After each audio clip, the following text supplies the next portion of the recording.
সকলকে নমস্কাৰ আৰু মই আছোঁ এতিয়া মোৰ জোনালী সেন্দুৰীয়ালীৰ নতুন ষ্টুডিঅ' ZJ মিউজিক ষ্টুডিঅ' আৰু আপোনালোকে দেখিছে চাৰিওফালে অকল গছ, বিভিন্ন ধৰণৰ গছ। মই ষ্টুডিঅ'টো বনোৱাৰ আগতে গছবিলাক লগাই লৈছোঁ আৰু এই গোটেই বছৰটো আমি ঘৰৰ ফল মূল খাইছোঁ, চব্জি খাইছোঁ ষ্টুডিঅ'ৰ, আৰু এটা সম্পূৰ্ণ গ্ৰীণ পৰিৱেশ। ঘৰটো মই গ্ৰীণ ৰাখিছোঁ সেইকাৰণে যিমান পাৰি ষ্টুডিঅ'টো। আৰু সম্প্ৰতি এটা হুলস্থুল এটা চলি আছে গছ কটাক লৈ। বিভিন্ন জেগাত দেখিছোঁ ডাঙৰ ডাঙৰ গছ কাটি দিবলগীয়া হৈছে, ৰাস্তা বনিছে, তাত কিবা বেলেগ বস্তু বনিছে।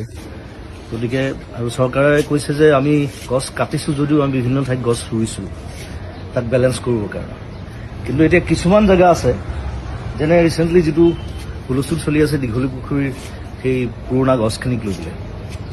এতিয়া সেই গছখিনি হৈছে গোটেই দীঘলী পুখুৰীটোৰ সৌন্দৰ্য।